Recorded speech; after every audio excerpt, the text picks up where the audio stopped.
नमस्कार दर्शकों, आज हम 31 जनवरी 2022 में पड़ने वाली सोमवती अमावस्या की पूरी जानकारी लेकर आई हूँ।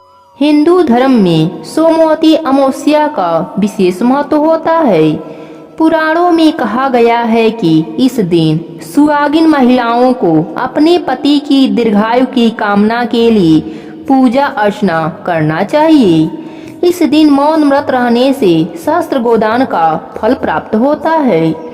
सोमवार चूंकि भगवान शिव को समर्पित है, इसलिए इस दिन भोलेनाथ की पूजा करते हुए महिलाएं अपने पति की दीर्घायु की कामना करती हैं और पीपल के वृक्ष में शिव जी का वास मानकर उसकी पूजा और 108 परिक्रमा की जाती है।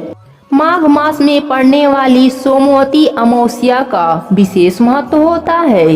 इस दिन गंगा स्नान किया जाता है, लेकिन यदि संभव न हो तो नहाते समय पानी में गंगा जल मिलाकर स्नान करें। इस दिन पीपल के वृक्ष की पूजा करने से सौभाग्य में वृद्धि होती है। यदि कोई नदी या सरोवर निकट हो तो वहां अवश्य जाएं और भगवान शंकर, माता पार्वती, गणेश जी और तुलसी जी की भक्ति भाव से पूजा करें। सोमवती अमावस्या के दिन 108 बार तुलसी की परिक्रमा करना, ओमकार का जप करना, सूर्य नारायण को अर्घ्य देना अत्यंत फलदायी होता है। माघ मास में पड़ने वाली सोमवती अमावस्या के दिन तुलसी जी को 108 बार प्रदक्षिणा करने से घर की दरिद्रता भाग जाती है। पुराणों में कहा गया है कि सोमवार को अमावस्या बड़े भाग से पड़ता है। सोमवार चंद्रमा का दिन है। इस दिन अमावस्या को सूर्य तथा चंद्र एक सीध में स्थित रहते हैं, इसलिए यह पर्व विशेष पुण्य देने वाला बन जाता है। धर्मशास्त्रों में ऐसा वर्णित है कि पांडव पूरे जीवन तरसते रहे, परंतु उनके संपूर्ण जीवन में सोमवती अमावस्या नहीं आई।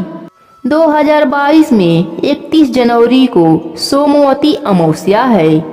अमावस्या का तिथि आरंभ हो रहा है 31 जनवरी सोमवार के दिन दोपहर 2:19 से और समाप्त होगा 1 फरवरी मंगलवार के दिन सुबह 11:15 पर। सोमवार के दिन तो अमावस्या पड़ रहा है, लेकिन दोपहर से लगने के कारण इस दिन सोमवती अमावस्या का पूजा नहीं होगा। सोमवती अमावस्या का पूजा सूर्य उदय के पूर्व होता है, पर इस बार दोपहर से लग रहा है, इसलिए इस दिन सुबह सोमवती अमावस्या का पूजा नहीं होगा। कहते हैं व्रत या पूजा नहीं किया तो सिर्फ व्रत का कथा सुन लेने से भी व्रत का पूरा फल मिल जाता है। तो आइए सुनते हैं माघ मास की सोमवती अमावस्या की कहानी।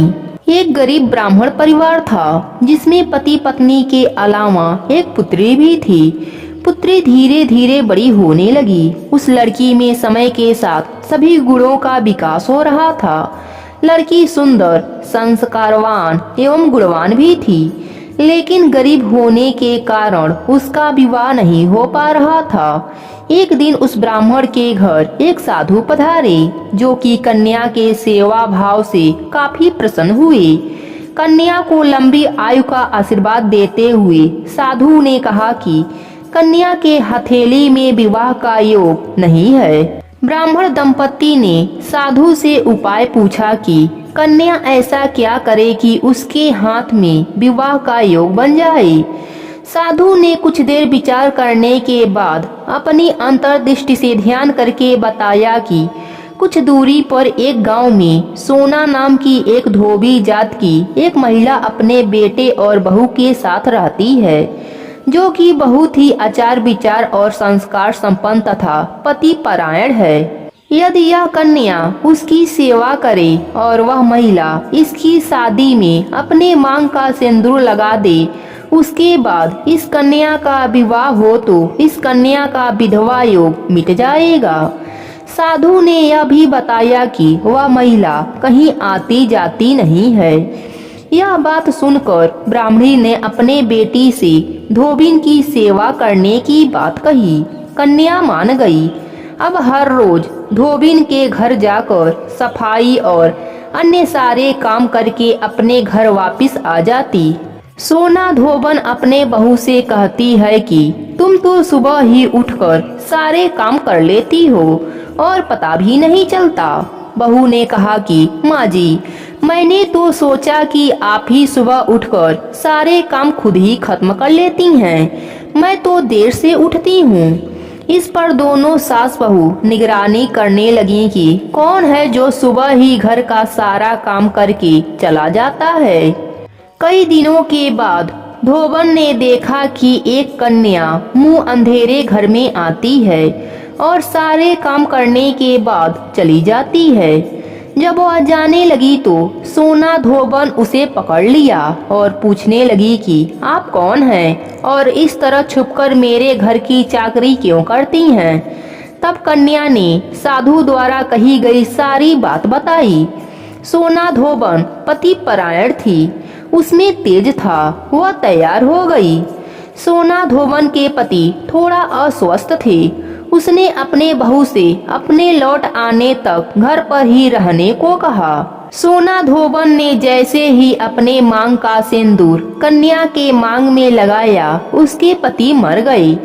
उसे इस बात का पता चल गया। वह घर से निराजल ही चली थी। यह सोचकर कि रास्ते में कहीं पीपल का पेड़ मिलेगा तो उसे भंवरी देकर उसकी परिक्रमा करके ही जल ग्रहण करेगी। उस दिन सोमवती अमावस्या थी। रास्ते में पीपल का पेड़ मिला। उसने ईंट के टुकड़ों से 108 बार भंवरी दिया, परिक्रमा किया। ऐसा करते ही उसका पति जीवित हो गया। जो भी इस कहानी को कहता है, सुनता है या हुंकारा भरता है, उसे भी अखंड सौभाग्य मिलता है।